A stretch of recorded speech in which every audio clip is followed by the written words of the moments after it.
Olá! O CNN Entrevistas recebe a ministra do Planejamento e Orçamento, Simone Tebet, diretamente dos estúdios da CNN aqui em Brasília. Seja bem-vinda, ministra. Obrigada, Uribe, Daniel, e obrigada a todos que estão nos acompanhando aqui na CNN. Ao meu lado, para conduzir essa entrevista, estamos com o diretor de jornalismo em Brasília, o Daniel Hittner. Nós vamos abordar diversos temas, como o arcabouço fiscal, o MDB, a relação do governo com o Congresso Nacional, a reforma do orçamento e a reoneração. Também falaremos de Copom, revisão periódica de gastos e também a revisão dos gastos. Ministra, são assuntos muito importantes. Gostaríamos de começar com a economia. Será possível atingir neste ano, como quer o governo federal, a meta de déficit zero e para a lei de diretrizes orçamentárias de 2025? É possível um superávit de meio ponto?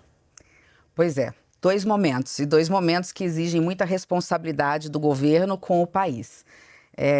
Não existe crescimento sustentável, duradouro, sem cuidado com as contas públicas.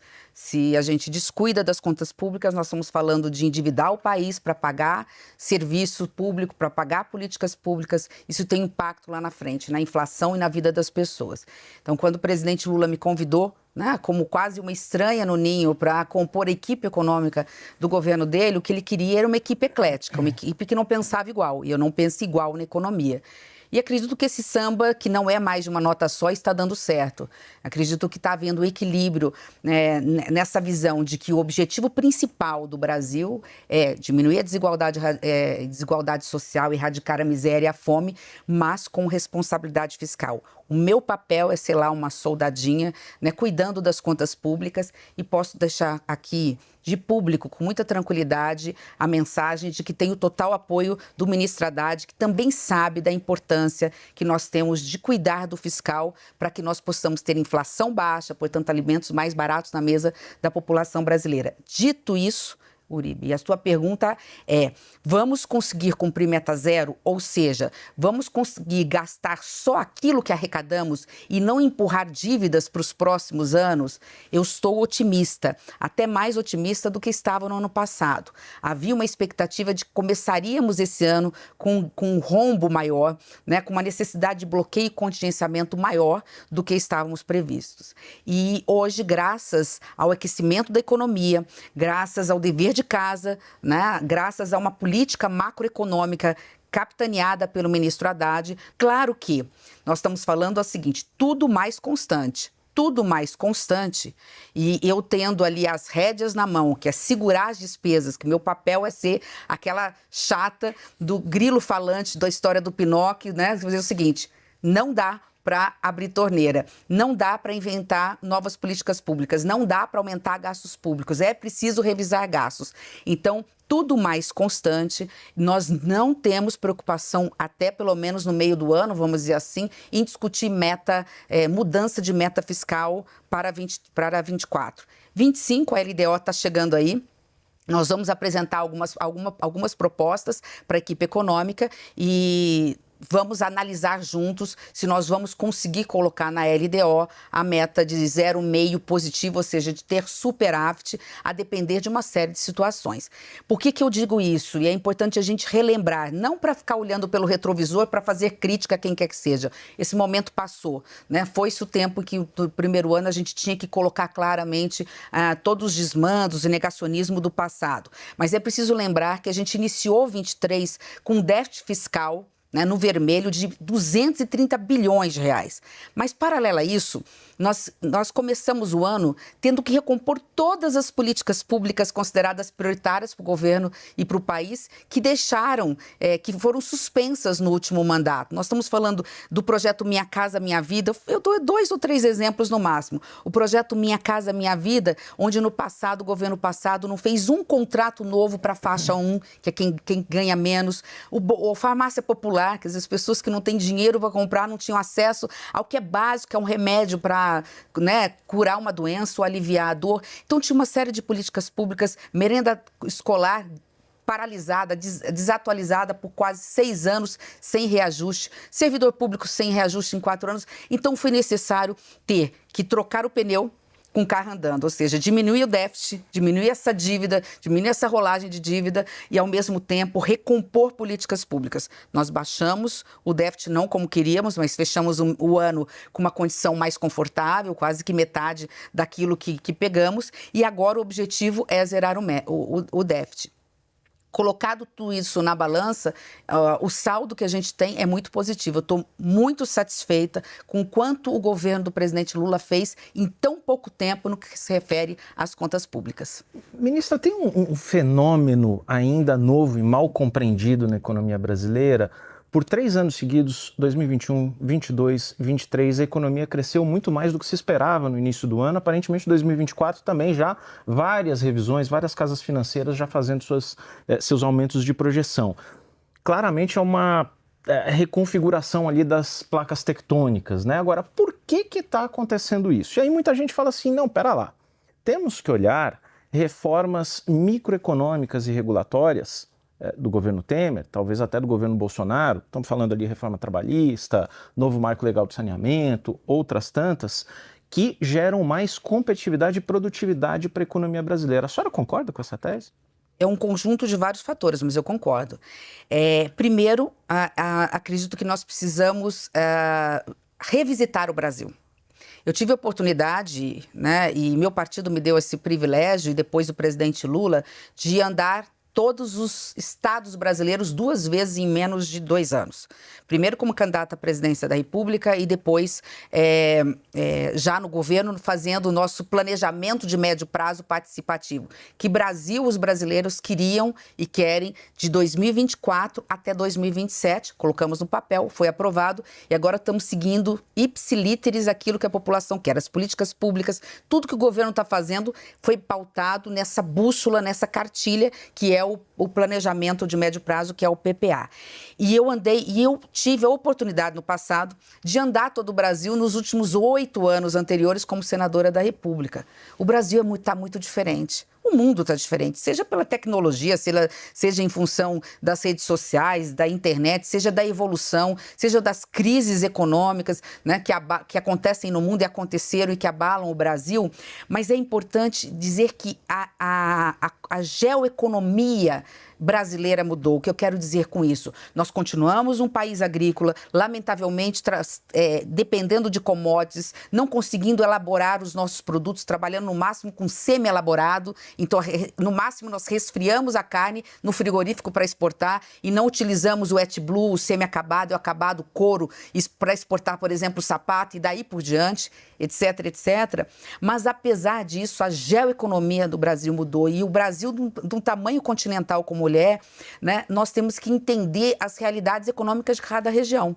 Que apesar, por exemplo, do norte ser a cara mais pobre do Brasil, ele tem potencialidades e potencialidades que estão sendo exploradas agora que não eram no passado. Então, é um misto. Concordo com você, eu estava no Senado quando nós conseguimos fazer não só micro, né, eu diria que macro. Nós mexemos não só na microeconomia, mas na macroeconomia. Nós falamos da reforma trabalhista, mas teve a reforma da Previdência, teve a lei do saneamento, que é o marco do saneamento, né? Nós tivemos o marco legal das agências reguladoras, há uma série de ações que foram feitas no Congresso Nacional, mas o fato do Brasil ter se interiorizado, ter ficado forte também no seu interior, então a partir daí a gente tem que colocar vários elementos na mesa e sobre esse aspecto, você comentou sobre os últimos anos, imagine, nós começamos 23 achando que ia crescer só 0,8, crescemos quase que 3.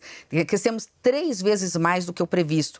A expectativa do mercado, né, das agências e mesmo do Banco Central, através do Focus, está colocando um crescimento médio aquém do que nós esperamos. Porque na hora que as coisas o mês vai passando, o Brasil surpreende o Brasil, né? E nós ficamos surpresos com as riquezas e as potencialidades dessa terra. Apesar dessas surpresas positivas, um fator que é sempre mencionado como uma insegurança, que assusta, afugenta um pouco o investidor, são interferências ou pequenos episódios ali que geram ruídos na Petrobras, na Vale, na Eletrobras. E a senhora pautou a sua campanha eleitoral, foi assim no Senado, sempre como uma visão uma visão amigável do mercado também. Quando a senhora vê o governo agora fazendo esse tipo de interferência, vamos chamar assim, Petrobras, Vale, Eletrobras, lhe causa algum desconforto? Veja, uma coisa deixa eu deixar bem claro em relação a isso. Primeiro, eu vejo no presidente Lula um presidente pragmático. Ele tem as suas posições ideológicas, ele tem as suas posições político-partidárias que são diferentes das minhas, mas quando ele percebe que ao tentar colocar aquilo que ele pensa, há uma reação, não é no mercado, no mesmo na classe política, que é negativa para o próprio governo, ele tem a capacidade de recuar e falar, bom, então aqui eu não posso ir. Eu não me sinto incomodada, porque eu não me incomodo com um presidente que, eleito pelo povo democraticamente, fala aquilo que pensa e tenta implantar aquilo que pensa. Numa democracia, aí está a beleza da democracia, nós temos forças políticas, porque somos 3 poderes independentes que fazem o equilíbrio nessa balança. Então, se o presidente aponta um determinado caminho, seja de que forma for, e há uma reação negativa da classe política e depois se restabelece esse equilíbrio, repito, tendo ele sido eleito pelo povo democraticamente como foi, o posicionamento dele tem que ser respeitado, da mesma forma como ele respeita o meu posicionamento, que penso diferente dele, sendo bem objetivo em relação à sua pergunta. Mas tem tido interferência ou não tem tido interferência? Não vejo. Eu converso, por exemplo, com o presidente da Petrobras regularmente, por outros interesses que temos, porque somos da equipe econômica, não vejo essa interferência na política, por exemplo, de preços da Petrobras. Tanto é que a Petrobras, falou-se muito, caiu, né, perdeu 50 bilhões, que recupera-se em 15 dias, mas ninguém viu que teve o segundo maior valor histórico da série nos últimos anos. Então, a Petrobras continua forte, com uma política muito importante, moderna, de repaginar a sua história, continuar produzindo combustível fóssil, porque nós não temos como abrir mão ainda da gasolina e do diesel, mas com forte viés na questão da sustentabilidade, né, do combustível limpo, seja de outras fontes, na mistura, não só do etanol, mas outras fontes também de energia. Então, eu não tenho visto isso e o exemplo disso, repito, é o valor histórico, o segundo maior valor histórico da média que a Petrobras teve nos últimos anos. A senhora tem falado do pragmatismo de Luiz Inácio Lula da Silva, mas tem havido uma insistência em relação a Guido Mantega, inclusive convidado para a vaga da Braskem na Petrobras. A senhora acha que isso prejudica a imagem do governo de independência?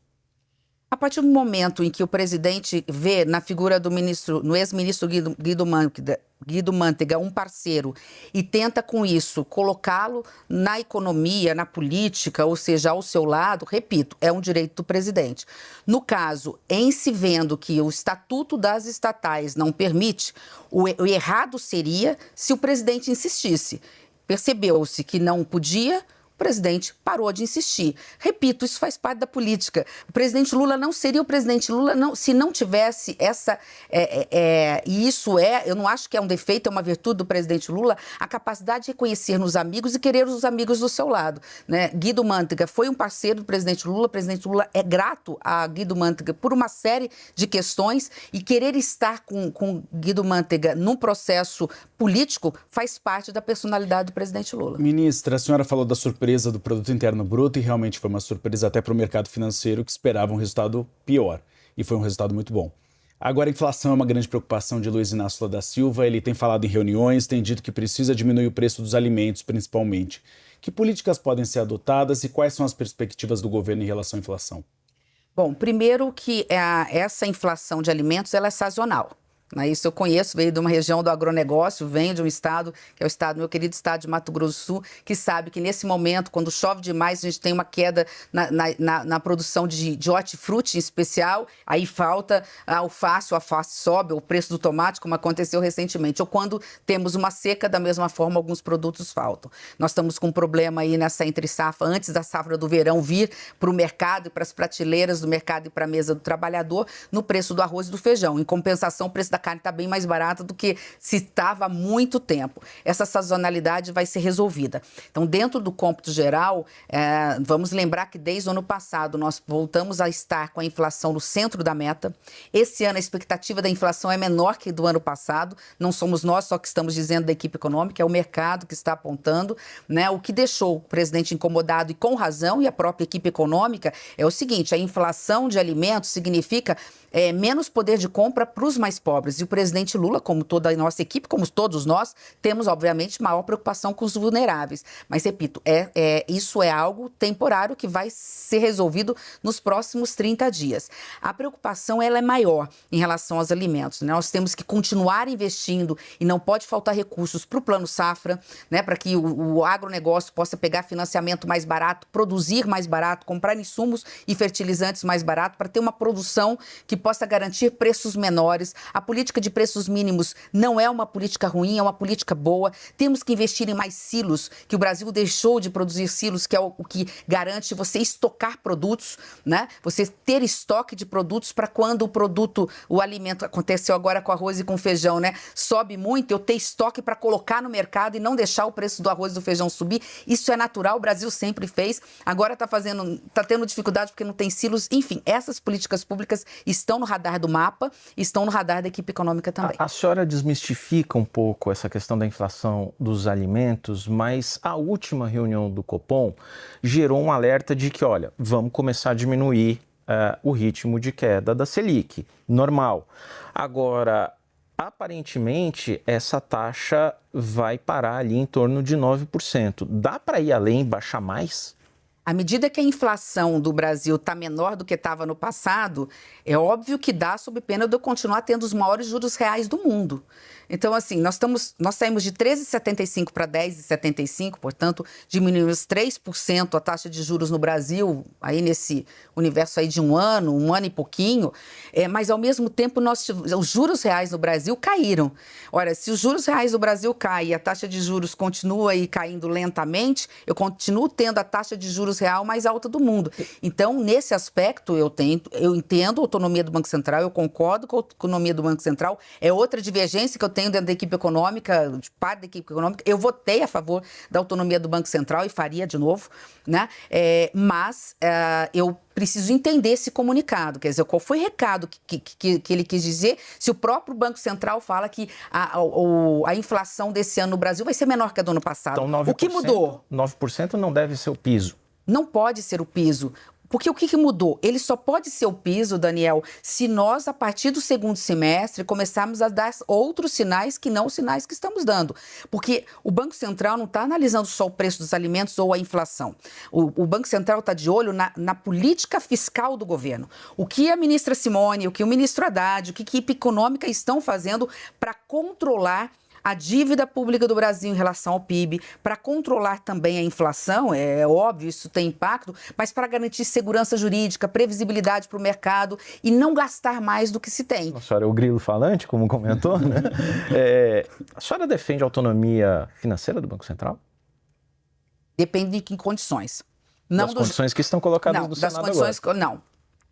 Dar para o Senado, né, esse poder você está falando daquela PEC que está circulando, que nem chegou nas nossas mãos e não tem a anuência da equipe econômica do governo. Nós podemos até falar de ter alguma forma, quem sabe, por exemplo, controlada pelo próprio CMNE, que são 2 ministros do governo, ou seja, de qualquer governo, mais o presidente do Banco Central discutindo, para poder discutir a questão de reajuste de servidores, poder utilizar o orçamento do Banco Central de uma forma mais autônoma, inclusive distensionando o fiscal, quer dizer, distensionando o orçamento brasileiro. A gente pode até discutir uma PEC nesse sentido, mas dar um poder para uma classe política, e eu fui do Senado há 8 anos, tenho o maior respeito pelo Senado Federal, continuo sendo, meu pai presidiu aquela casa, acho que, assim, o poder mais democrático do Brasil nunca é o executivo, sempre é o legislativo, porque ali você tem todas as matizes ideológicas, ali você vota, o povo vota como quiser, seja pela religião, seja pela fala, seja pelo posicionamento que um parlamentar tem. Mas não é atribuição do Senado Federal, nem do Congresso Nacional, discutir, por exemplo, reajuste de servidores, o orçamento de um órgão que não um órgão linkado ou vinculado ao poder legislativo. Mas criar um orçamento paralelo por meio, por exemplo, da arrecadação com taxas do Banco Central, que iriam para o Tesouro e não iriam, ficaria com o Banco Central. Essa medida a senhora considera acertada? Eu não sei o que vem pela frente, quer dizer, o papel cabe tudo, né? Precisa analisar no papel e depois colocar em prática e ver se isso realmente é viável. Eu não interdito o debate, né? Eu não acho que é um debate interditado. A gente pode discutir autonomia financeira, orçamentária, especialmente orçamentária, que é disso que se trata no caso do Banco Central, desde que tenha o controle da equipe econômica, no caso do governo do presidente Lula, mas de qualquer governo no futuro, porque a gente sabe que a lei é perene, a lei vai permanecer. Entra governo, sai governo. Desde que tenha essa decisão final, por exemplo, cada passo sendo decidido de comum acordo entre Banco Central e equipe econômica, por exemplo, no CMN, onde são 3 votos, a gente pode discutir o assunto. Mas, repito, eu estou falando por mim, não estou falando pela econômica, nunca ninguém tinha me feito essa pergunta, mas acho que é uma discussão que precisa ser feita. Eu já tive com o presidente Roberto Campos mais uma vez, ele se mostrando preocupado que o espaço fiscal limitado do orçamento brasileiro impede muitas vezes dele poder estar dando reajuste e segurando os melhores quadros dentro das diretorias e dos técnicos do Banco Central. E a gente sabe que o Banco Central é um órgão sensível que exige os melhores quadros e não pode se perder talentos. É assim não só no Banco Central, como lamentavelmente também no Poder Executivo. Nós perdemos talentos por conta dos salários. A senhora citou Roberto Campos Neto. A senhora considera as críticas a Roberto Campos Neto, principalmente da presidente nacional do PT, Gleisi Hoffmann, como justas? Eu não tenho acompanhado o que Gleisi está fazendo, a gente está muito envolvido em outras coisas. Mas, de novo, assim, eu confesso, realmente peço desculpas a quem está nos acompanhando, porque eu não sei o que Gleisi falou, né? Mas, de novo, dentro de uma democracia onde você tem direito à liberdade de expressão, só uma coisa é interditada: você imputar a alguém um crime. Então, caluniar, difamar, injuriar alguém, que é o que lamentavelmente na verdade, do Banco Central. O que lamentavelmente acontece nas redes sociais, que esse é um câncer e algo que nós temos que ter coragem de enfrentar. A democracia se sente ameaçada e vai continuar ameaçada enquanto nós não tivermos a coragem, a gente tentou quando senadora, de dizer: ninguém quer interditar, ninguém quer limitar o direito de expressão de quem quer que seja, né? Todo mundo tem direito de dizer: eu não gosto da Simone, me senti traída pela Simone, a Simone tomou uma posição que eu não gostava e tal, mas ninguém pode imputar a mim ou a quem quer que seja. É ortodoxia, né? Na verdade, demora para a redução da taxa de juros. Essa é a crítica principal dela. Eu não sei o que ela disse, repito, mas eu concordo, não sei se eu estou concordando com ela, mas eu quero dizer que eu concordo no seguinte sentido: acho que o Banco Central demorou para começar a baixar os juros no Brasil. Ministra, vamos falar um pouquinho de spending review? Esse palavrão aí acabou sendo proposto pelo próprio Ministério da senhora no início deste governo, quando colocou a importância de fazer uma revisão, um pente fino nos gastos. Só que agora, 15 meses já depois do início do governo, a gente ainda não tem uma entrega mais substantiva nessa questão da revisão dos gastos. Quando que a gente vai ter? Que escopo vai ter essa revisão de gastos? E é o seguinte, vamos, a partir da identificação de gastos mal feitos, vamos cortar gastos, o que é? Não sobrou muito para eu falar, né, Daniel? Você falou, é isso aí. Mas deixando a brincadeira à parte, você me permite justificar o porquê que essa esteira não funcionou no passado. E nós não colocamos ela para funcionar rapidamente. A esteira da receita funcionou mais rápido. Numa velocidade, talvez, aí, qual é o limite de velocidade hoje permitido numa rodovia? 80, depender de uma estrada 110. Né? Ela rodou a 110 km por hora, às vezes 120, e a esteira da revisão de gastos, ela rodou a 40, 30 km por hora. Porque foi bom até eu ter começado falando sobre isso, porque nós pegamos um país que saiu de uma pandemia, um país que tinha voltado para o mapa da fome. Nós tínhamos 33 milhões de pessoas na mais absoluta miséria e pobreza. Nós tínhamos uma população com insegurança alimentar acima da média. Nós tínhamos mais de 8 milhões de desempregados, políticas públicas totalmente destruídas que nós tivemos que recompor. Um dado interessante, nós tivemos o maior déficit fiscal de muito tempo, 2,3 negativo, tirando até aquele ano, ninguém está contando o ano de 21, né, que é o ano da pandemia, mas negativo. Então, nós tivemos muito gasto e não tivemos políticas públicas, ou seja, gastamos muito e gastamos muito mal.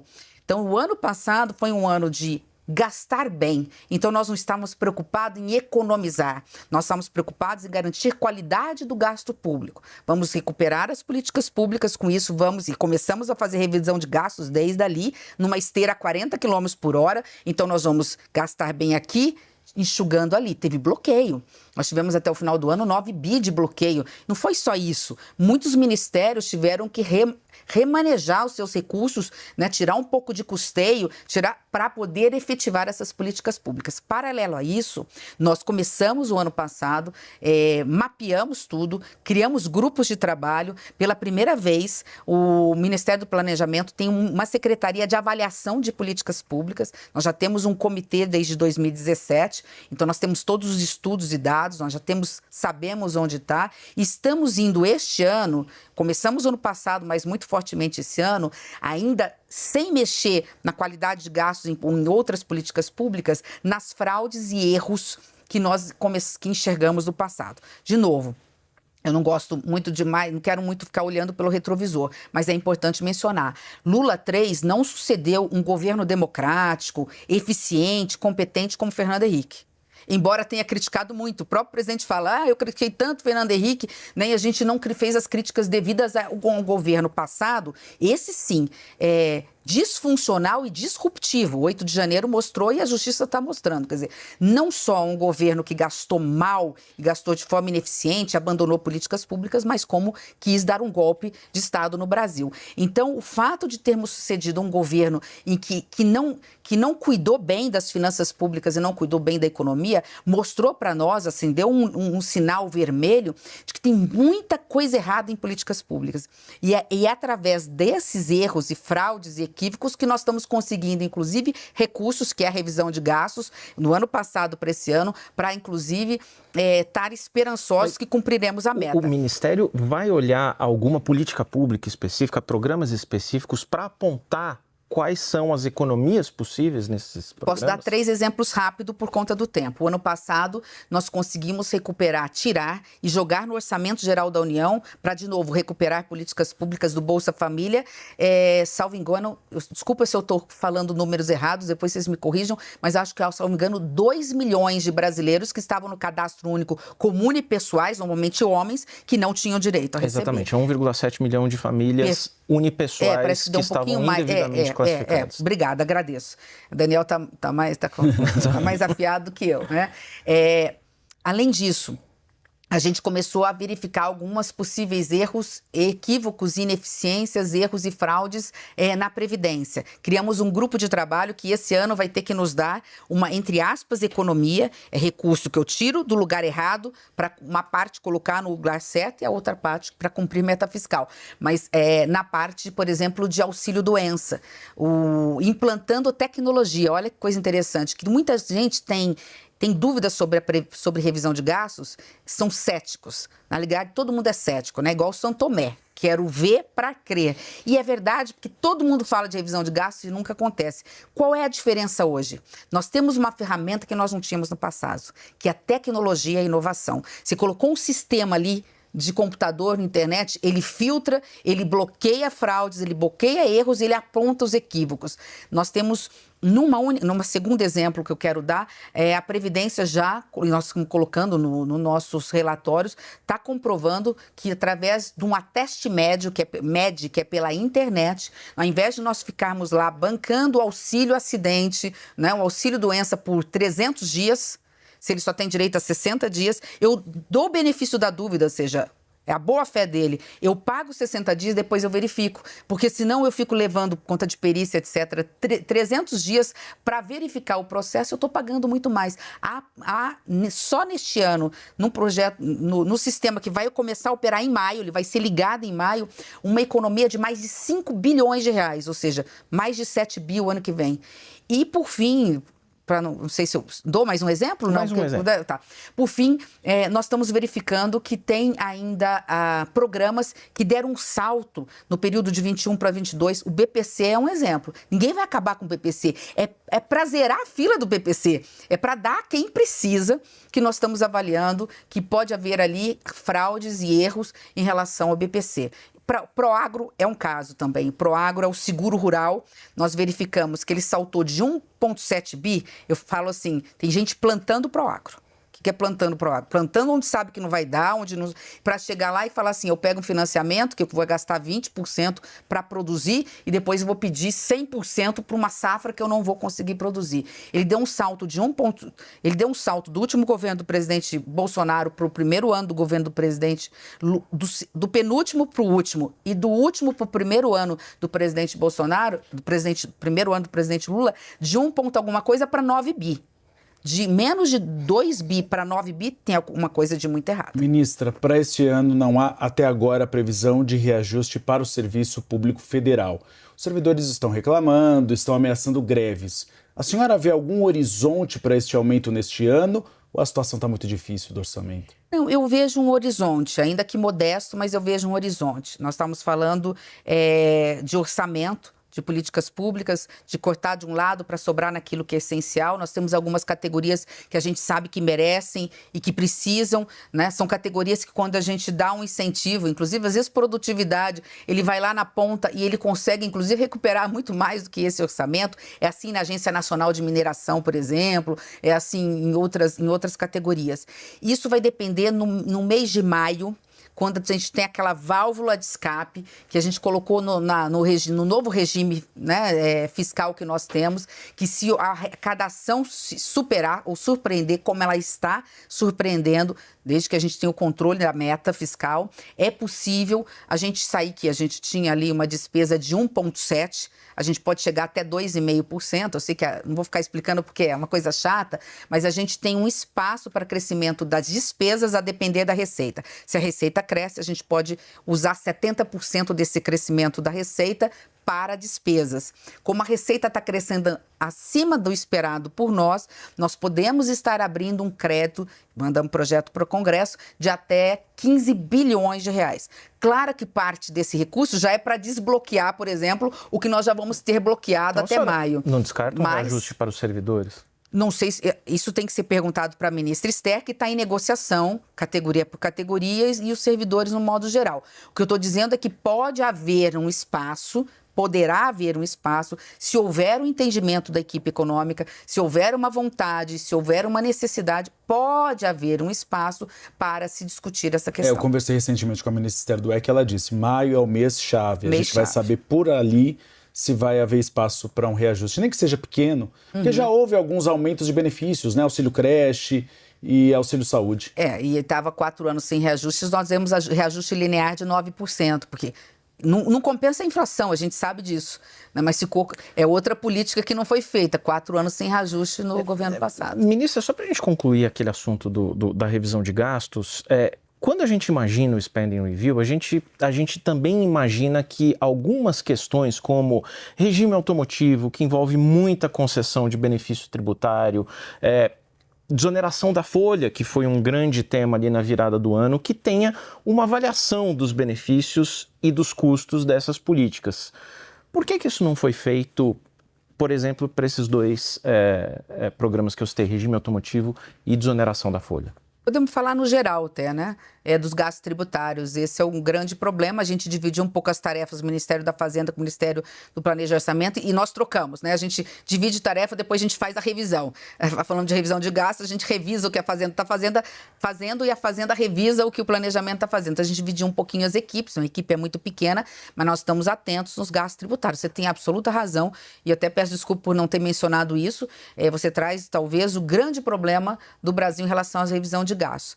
É só porque é um cronograma, né? Como eu disse, o ano de 23 foi o ano de recuperar políticas públicas, por isso a revisão de gastos caminhou um pouquinho devagar. Esse ano é o ano para alcançar meta zero, de investir naquilo que é urgente, fraudes e erros, porque o governo do presidente Lula não pode aceitar fraudes e erros em políticas públicas, porque alguém está deixando de receber também. Então nós estamos focados nisso, mas nós estamos atentos e trabalhando com a equipe do Ministério da Fazenda na questão de rever os gastos tributários. Os gastos tributários no Brasil, só os tributários, se a gente tirar os creditícios e os demais, eles ultrapassam por ano uma renúncia fiscal de 400 bilhões de reais. É tanto dinheiro que acho que quem está acompanhando, por mais rico que seja, não tem noção do que isso significa. Como um desafio para a segunda metade do governo, talvez?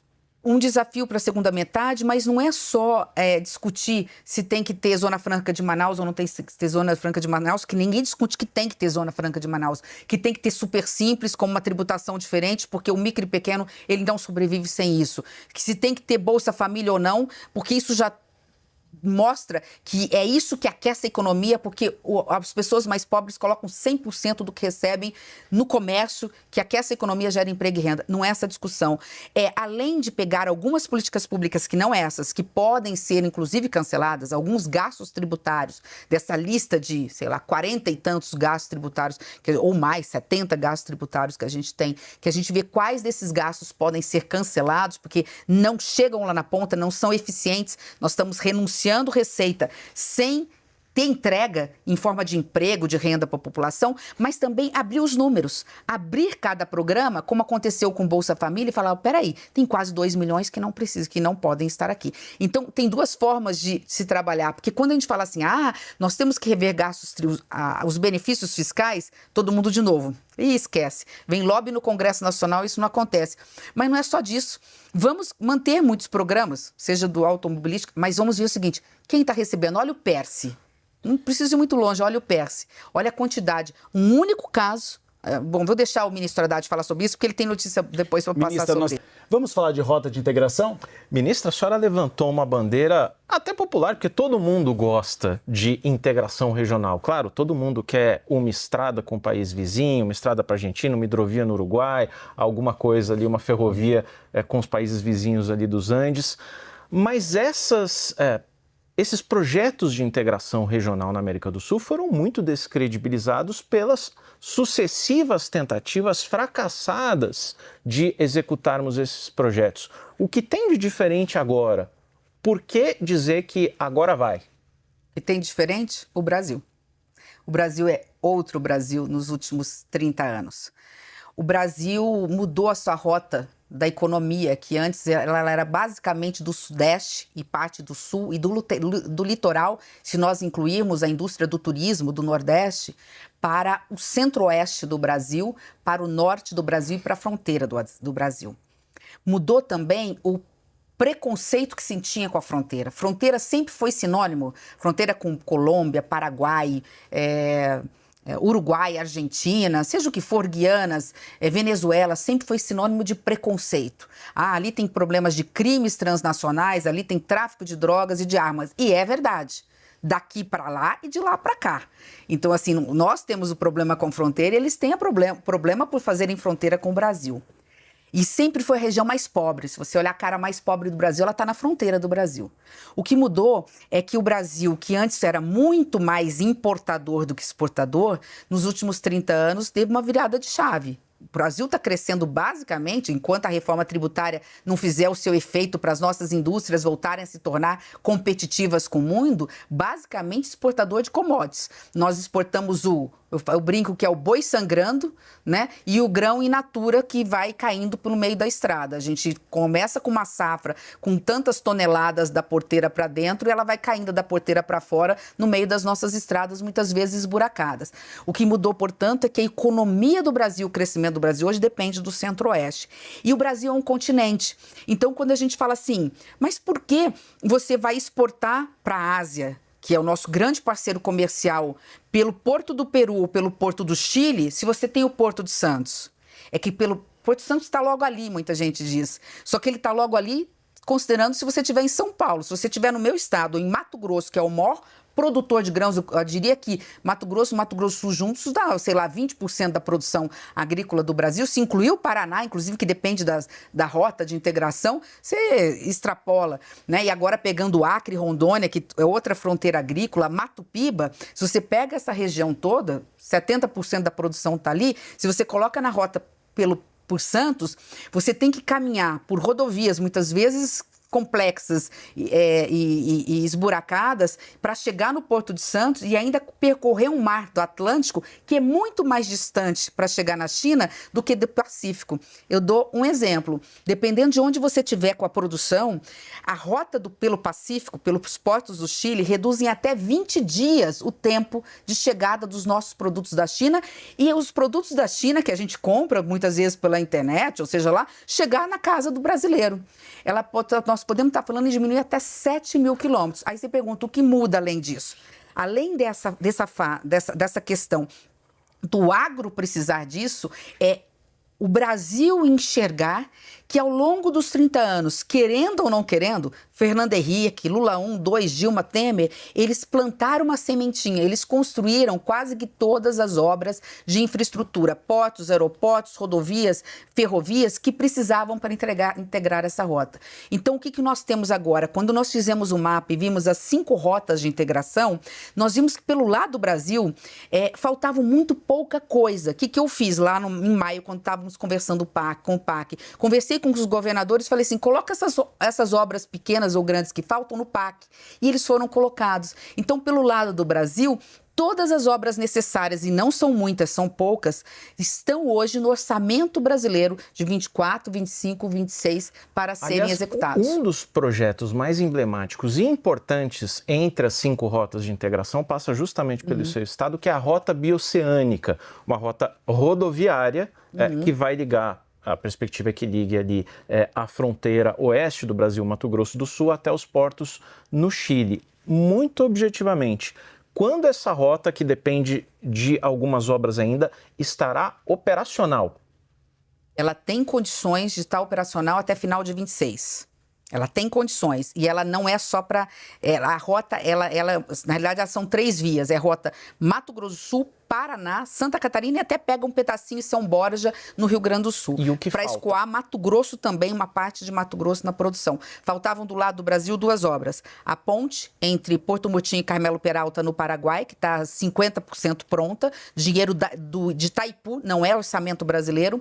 E a alça dessa ponte que tem várias pontezinhas no meio do caminho, é uma alça de 13 quilômetros de 470 milhões de reais, que foi dada a ordem de serviço no final do ano passado, inicia a obra agora em maio. Do lado do Paraguai, faltavam mais de 300 quilômetros de asfalto, o Fomplata está financiando o Paraguai e o Paraguai está executando essa obra. É uma rota que pega a produção do centro-oeste brasileiro, inclusive do interior de São Paulo, né, do sul de Mato Grosso do Sul, Paraná, Santa Catarina e do nortezinho do Rio Grande do Sul, e nós passa pelo Paraguai, a alçazinha pega um pedacinho da Argentina e escoa em 3 portos do Chile. Esta é a rota, por exemplo, que vai dar competitividade para os produtos. Eles podem chegar até 20 dias mais rápido e até 7 mil quilômetros a menor de distância. O que significa isso?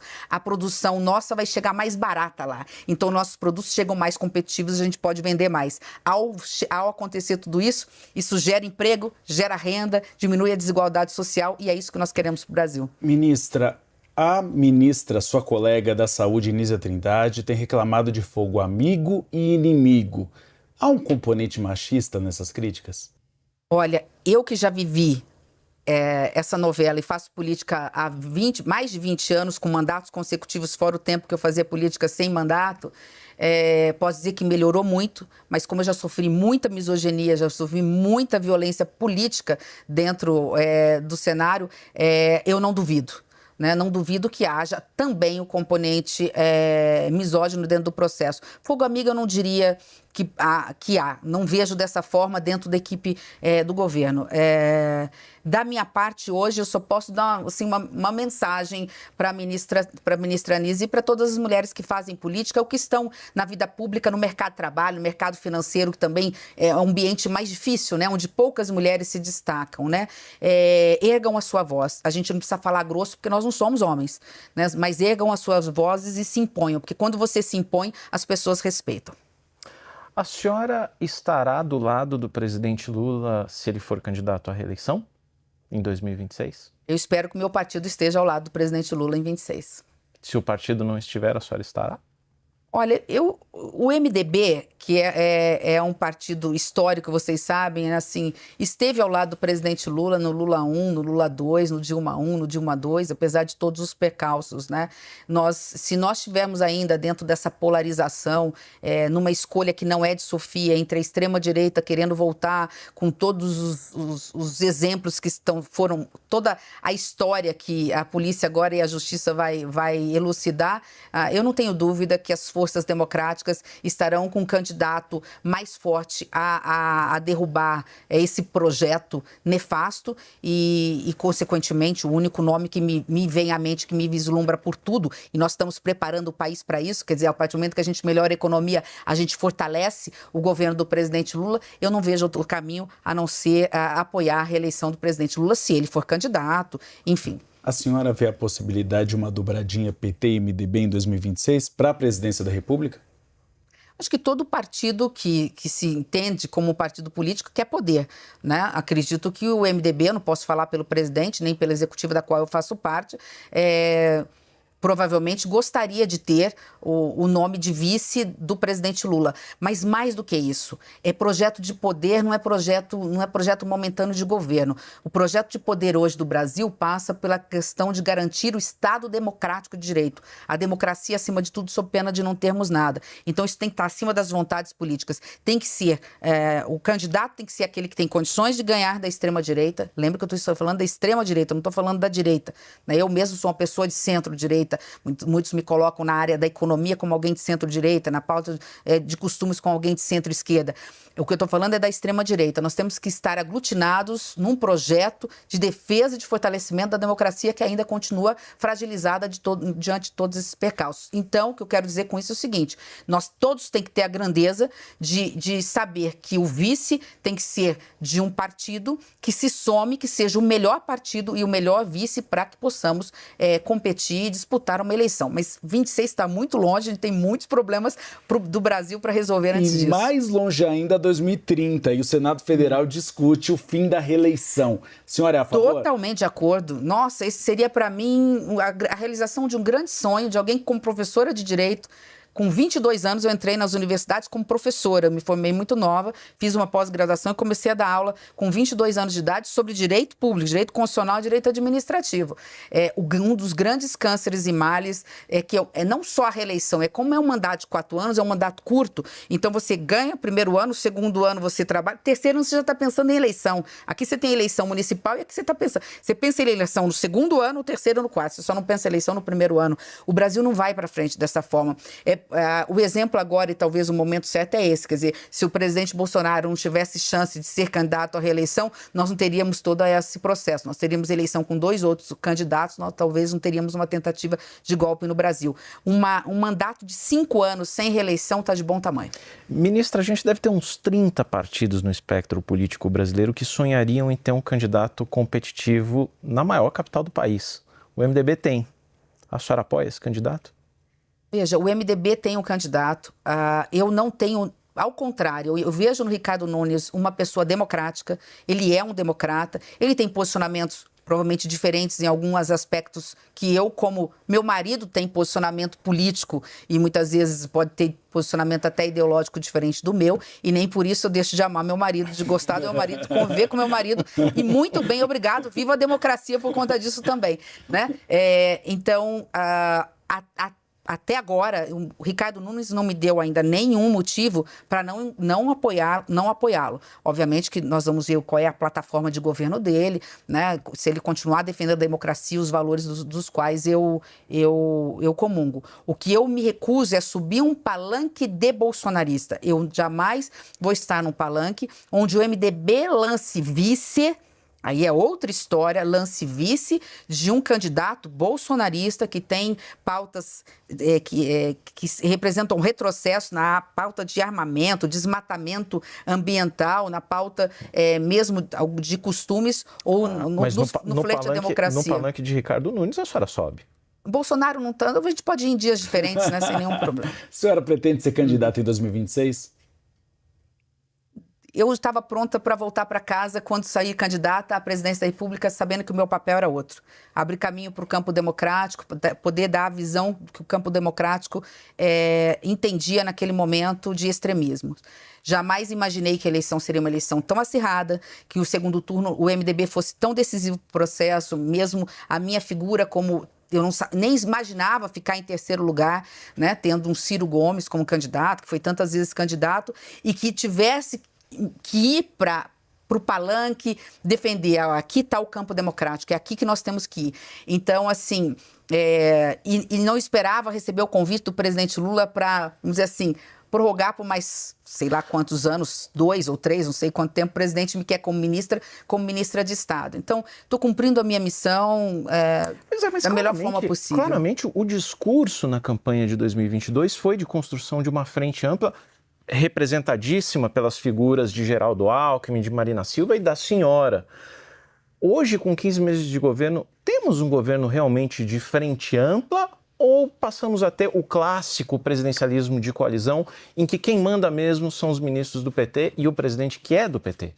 Não, quem manda mesmo é o presidente, isso eu não tenho dúvida. Mas eu não vejo essa força política dos ministros do PT diferente da força política e até de gestão dos ministros que não são. Vamos lembrar que, embora os ministros do PT estejam nas principais pastas de entrega de políticas públicas, né, nós temos uma ministra que não é do MDB, do PT, na agenda econômica do governo, né, que dos 2 votos do CMN que são decisivos, um é do PT e um é meu, da Frente Ampla.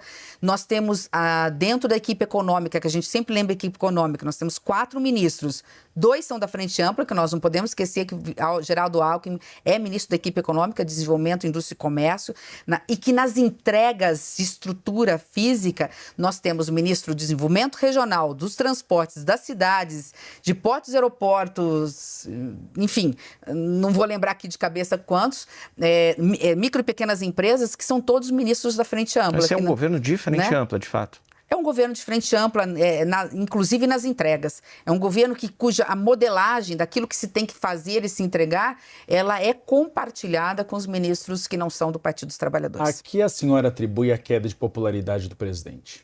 Falta de comunicação. Nós não estamos sabendo nos comunicar. E não é a SECOM, é importante dizer. Somos nós. É um meia-culpa que nós temos que fazer. Então, assim, eu tenho que conseguir explicar para a população o que é déficit, o que é meta fiscal, o que é orçamento, de forma simplificada que ela entenda. Mas é comunicação ou realidade? Geralmente, quando a realidade é difícil, o problema vira da comunicação. Gente, como que pode ser a realidade com uma economia do jeito que está? Me aponte um índice macro ou microeconômico que não esteja dando certo ou que não tenha surpreendido positivamente. Inflação, crescimento, geração de emprego, carteira de trabalho, as políticas públicas todas devolvidas, a economia aquecida atingindo quem mais precisa. É ainda um pouco um Brasil dividido, onde as pessoas não querem estar do lado certo, elas querem estar certas. Então elas querem defender a tese delas mesmo, elas vendo que aquela tese não tem procedência, não tem lógica nenhuma. Agora, nós temos uma franja, e esse é o sentimento que tenho de quem andou na rua sendo xingado ano passado por ter tomado uma decisão e está andando na rua esse ano. As pessoas estão querendo paz, elas estão mais serenas, elas estão respeitando mais e está começando a cansar essa polarização. Elas não têm coragem de externar, porque elas têm medo dos 2 extremos, mas está se alargando, eu não estou dizendo que está alargando o centro democrático, o centro no sentido eleitoral, não é isso que eu estou dizendo ainda. Acho que esse centro eleitoral ainda vai ter muita dificuldade em 24 e 26, mas já está tendo por parte de grande parte da sociedade brasileira, só fazer pesquisa em alguns estados... Mas então não deveríamos estar falando menos de Bolsonaro? E aí o presidente abriu a última reunião ministerial falando sobre futuro e sobre Jair Bolsonaro. É porque ele fez um pedido ali na reunião. Ele pediu para que o ministro Rui fizesse uma retrospectiva, para que a gente virasse essa chave, falasse 23 acabou, é que depois teve a reunião fechada, né? Eu vou contar um bastidor aqui que não é nada demais. Então, para a imprensa, para o público, talvez o que tenha faltado poderia ter colocado o ministro Haddad ao vivo também, porque ele dividiu, acho que de forma sensata. Fala, gente, 23 acabou, mas aqui está aqui. O que nós fizemos comparado ao governo passado? Tudo melhor. 23 acabou, agora vamos falar de 24. Foi quando o ministro Haddad começou na macroeconomia, na microeconomia, a dizer quais são as medidas que nós vamos fazer em 24 e algumas para 25. Então, viramos uma chave. E o presidente chegou a dizer, a partir de agora, com 1 ano e 3 meses, tudo é nosso. É nossa responsabilidade, nós é que temos que assumir, nós é que temos que justificar. Então, acho que essa reunião precisava dessa virada de chave e ela aconteceu. Se a senhora pudesse dar um conselho principal ao Luiz Inácio Lula da Silva, qual seria? Agora, a pergunta mais difícil que me fizer nesse 1 ano e 3 meses. Que ele continue tendo a capacidade, que me surpreendeu, que ele continue tendo a capacidade de ouvir. É algo que me surpreendeu enormemente. Não é fácil um ex-governador, um ex-prefeito, um senador da República ouvir. E ele ouve ministros e ministras com a mesma atenção, sem interrupção, e depois ele procura dar o seu juízo de valor. A palavra final é dele, como tem que ser, mas ele primeiro procura se calçar na boa informação. E quem tem as informações e os dados para levar para ele é o ministro de cada pasta. Então que ele continue tendo paciência com a equipe dos ministros dele, tendo a capacidade de ouvir, que quando a gente ouve, a tendência é errar menos. Um ponto forte e um ponto fraco da tua gestão. Um ponto forte? Não sei, acho que é difícil falar... Só. Não, é difícil falar até né? Acho que quem tem que avaliar positivamente a gente são as outras pessoas. Eu iria mais por talvez um ponto fraco. O fato de termos uma equipe pequena para tratar de ser aquela tia chata. Minhas tias são todas maravilhosas, né? Nesse sentido, né? Aquele grilo falante, né? O ponto, acho que fraco é esse, de ser aquela pessoa que incomoda, dizer isso aqui não vai dar certo, isso aqui não pode fazer, nós não temos orçamento para isso. Acho que esse é internamente, né? Externamente eu acho que é algo positivo, porque eu tô lá para isso. Ter um compromisso fiscal com a única missão de cuidar do social, cuidar da justiça social. Não faz social sem cuidar das contas públicas. O Chico Buarque até brinca que em toda equipe ministerial deveria ter um ministério que não vai dar certo. É o VDM. A senhora virou essa ministra? Na equipe econômica, às vezes, sim. Mas eles são muito educados, principalmente o ministro Haddad, para não ficar falando isso é culpa da ministra Simone, foi a ministra Simone que falou que não é para fazer isso, né? Mas agora, deixando aqui a brincadeira de lado, eu posso dizer assim que a grande surpresa que eu tive na equipe econômica, mesmo eles me criticando, para de ser tão liberal, etc., é que eu fui muito bem recebida pela equipe econômica, eu sou ouvida pela equipe econômica, algumas vezes, inclusive, eu ganho algumas batalhas. Eu acho que esse é um saldo positivo de ter uma equipe econômica também chefiada pelo ministro Haddad, que dá essa oportunidade de dialogar. A gente brinca que o grande adversário da equipe econômica é o PT. Eu já não saberia dizer. Ministra, agradeço muito a entrevista da senhora aqui no CNN Entrevistas. Agradeço ao Daniel Hittner aqui, que é o chefe da sucursal de Brasília, pelas incríveis perguntas sobre economia. E nós chegamos ao fim do CNN Entrevistas. Obrigado pela audiência e a gente se vê na próxima.